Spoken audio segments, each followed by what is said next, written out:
सीखे। अब कुछ करने की आवश्यकता है, अपनी ताकत का एहसास कराने की आवश्यकता है। कौन मौलाना हैदराबाद से बोलता है, कौन कहां से बोलता है, इसलिए बहुत चिंता मत करिए, क्योंकि बकरे की अम्मा कब तक खैर मनाएगी आप देखते रहिए। बस बहुत दिन चलेगा नहीं ये। उन सबको मालूम है कि आने वाला समय और आने वाला दिशा क्या होने जा रही है। यह हिंदुत्व की सदी है और हिंदुत्व की सदी केवल भारत की नहीं दुनिया की सदी होगी। पूरी दुनिया के अंदर हिंदुत्व का झंडा एक बार पुनः मजबूती के साथ भगवा झंडा दुनिया के अंदर कोने कोने में लहराएगा। उसके अनुसार एक बार पुरुषार्थ किए जाने की आवश्यकता है। हिंदू कभी निराशावादी नहीं हो सकता है, कभी नहीं। दुनिया के अंदर तमाम संस्कृतियां मिट गई, तमाम परंपराएं मिट गई, सब कुछ नष्ट हो गया, कोई पूछने वाला नहीं, इतिहास में नाम शेष हो गए।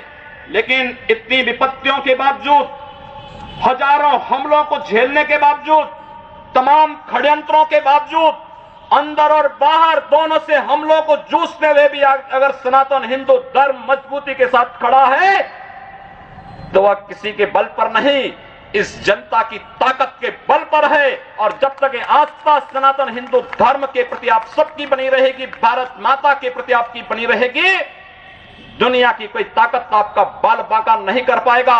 हमें किसी ओबामा से सर्टिफिकेट की आवश्यकता नहीं। हिंदुत्व पर जो प्रहार करेगा उसको महाप्रलय को स्वयं आमंत्रित कर देगा, उस महाप्रलय की चपेट में स्वयं भी आएगा। इस बारे में किसी को कोई गलतफहमी नहीं होनी चाहिए। और इसलिए बंधुओं, आप सबका मैं आह्वान करूंगा। बहराइच में महाराज सुहेलदेव पासी के सामने लोग लड़ने के लिए आए थे, मात्र 2 लोग बचे थे, सबके सब मार डाले गए थे। और 1971 में 95,000 पाकिस्तानी कायरों को किस तरीके से मुर्गा बना करके नाक रगड़ने के लिए मजबूर कर दिया गया था भारत के बहादुर जवानों के द्वारा। और अगर इसके बाद भी आंखें नहीं खुलती हैं तो एक बार पुनः देख लें अपनी ताकत को। मैं तो यही कहूंगा, अंत में मुझे केवल यही कहना है कि बहुत महत्व मत दीजिए, ये हैदराबादियों को बहुत महत्व मत दीजिए, ये सब मौलानाओं को बहुत महत्व देने की आवश्यकता नहीं। दुनिया के अंदर जहां भी जाएंगे शक की निगाहों से देखे जाएंगे। भारत का संत दुनिया के अंदर कहीं भी जाता है सम्मान की निगाहों से देखा जाता है। पूरी दुनिया के अंदर जहां भी भारत की संत परंपरा जाती है।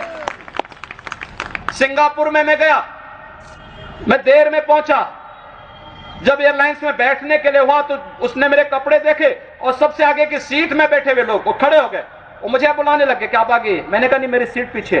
कहा नहीं आप आगे बैठिए। वहां की थाईलैंड में गए, वहां की बस में आगे की 2 सीट तो केवल संतों के लिए है, यानी मुफ्त में यात्रा करिए, जितनी यात्रा कर सकते हैं। दुनिया के अंदर कहीं भी आप जाएंगे भारत की संत परंपरा का सम्मान है और भारतीय नागरिकों का सम्मान है। यह भारतीयता की देन है।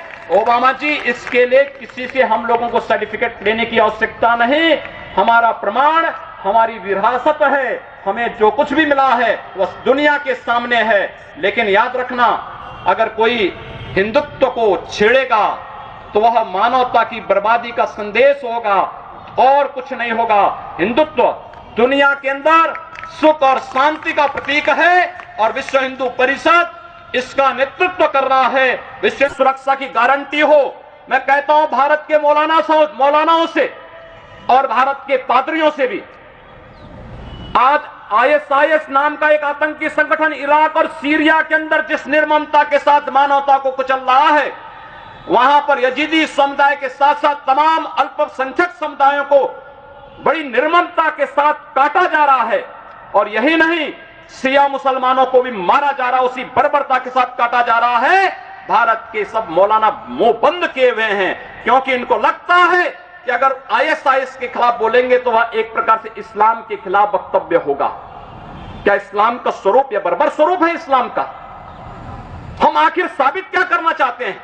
जब पाकिस्तान के अंदर वहां पर धर्मांतरण की गतिविधियों में लिप्त पादरियों की निर्मम हत्या होती है तो ओबामा कुछ नहीं बोलते, तब ब्रिटेन कुछ नहीं बोलता, तब ऑस्ट्रेलिया कुछ नहीं बोलता, तब दुनिया के अंदर वेटिकन सिटी से कोई आवाज नहीं निकलती है।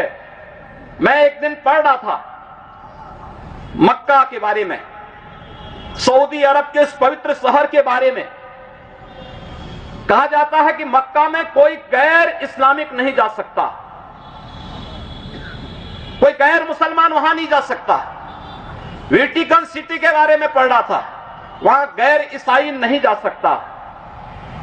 लेकिन काशी हिंदुओं की सांस्कृतिक राजधानी है, धार्मिक नगरी है, काशी के अंदर सब लोग आ सकते हैं। अब उदार कौन है? यानी हमारी काशी में सब लोग आ सकते हैं, ऊंची ऊंची मीनारें बना सकते हैं, मीनारों से चिल्ला सकते हैं, तो भी हम पर आवाज, तब भी हम पर आरोप लगते हैं। लेकिन सऊदी अरब में, मक्का मदीना में कोई दूसरा नहीं जा सकता, कोई नहीं जा सकता, कोई दूसरा गैर मुस्लिम नहीं जा सकता। वेटिकन सिटी में कोई गैर ईसाई नहीं जा सकता, लेकिन उन पर कोई आरोप नहीं लगता है, आरोप हम पर लगता है। आप उन सच्चाइयों को देखिए। अगर वेद किण्वन्तो विश्वारं